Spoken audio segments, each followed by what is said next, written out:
Et pour analyser ces nouveaux chiffres, j'ai à mes côtés Éric Grenier, agrégateur de sondages pour le site The RIT. Bonjour Éric. Bonjour.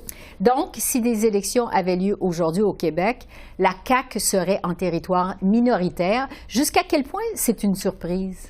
Bien, je pense que c'est surprenant que la CAQ est maintenant à 30 % dans ce sondage de Léger. Le fait que c'est le Parti québécois qui a le momentum maintenant, peut-être c'est pas si surprenant que ça, parce qu'on a vu la victoire dans les élections partielles dans Jean Talon, qu'on parle beaucoup de la souveraineté ces temps-ci, de voir que c'est le Parti québécois qui a eu cette hausse d'appui de 4 points.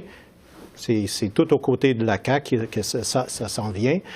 Peut-être ça, ce n'est pas surprenant, mais 30 % pour la CAQ, seulement un an après leur victoire majoritaire en 2022, ça, c'est peut-être une surprise. Oui, c'est ça. Et le taux de satisfaction envers le gouvernement de François Legault est en baisse de 8 % Il se situe quand même à 40 %.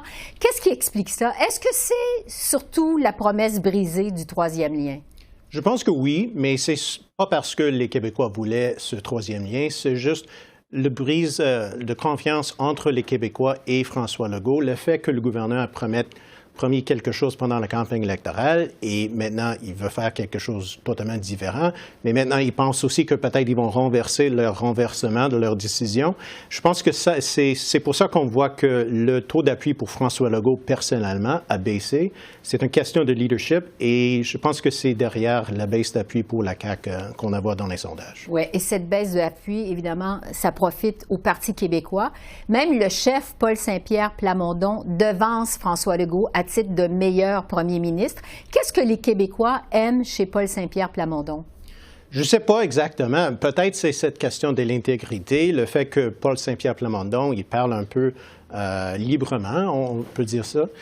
Et il y a le projet de la souveraineté, mais on voit que l'appui pour la souveraineté est maintenant à 35 %. L'appui pour le Parti québécois, c'est 26 %.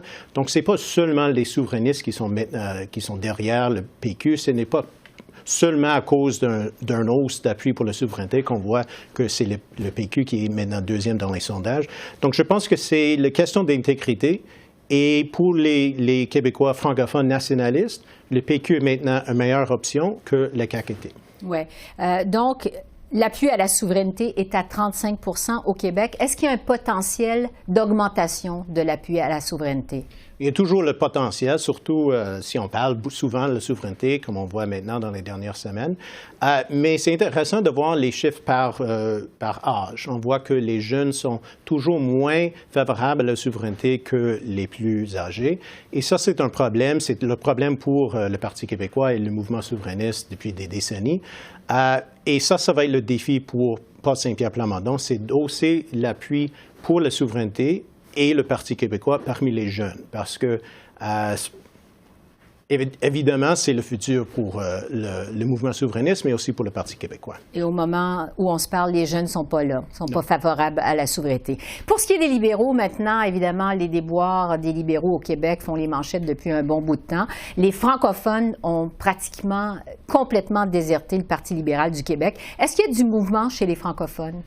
Pas vraiment. On voit que l'appui pour le Parti libéral parmi les francophones, c'est 6 % Ça n'a pas changé depuis des mois. C'est 15 % pour le Parti libéral au niveau provincial. C'est surtout à Montréal. On a vu un hausse d'appui pour le Parti libéral, probablement sur l'île de Montréal. Donc, ça va pas beaucoup mieux pour le Parti libéral ces temps-ci. Et parmi les francophones, tout le mouvement qu'on a vu, c'était entre la CAQ et le Parti québécois. Oui. Donc, ça demeure le Parti libéral, un parti montréalais essentiellement au moment où on se parle.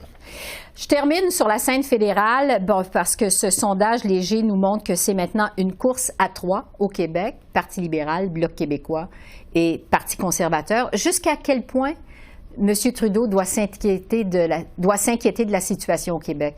Mais c'est inquiétant pour les libéraux parce qu'ils sont maintenant deuxième dans la plupart des sondages et c'est vrai que c'est les conservateurs qu'on voit à un peu de momentum. C'est surtout dans les régions du Québec et la région de la capitale nationale.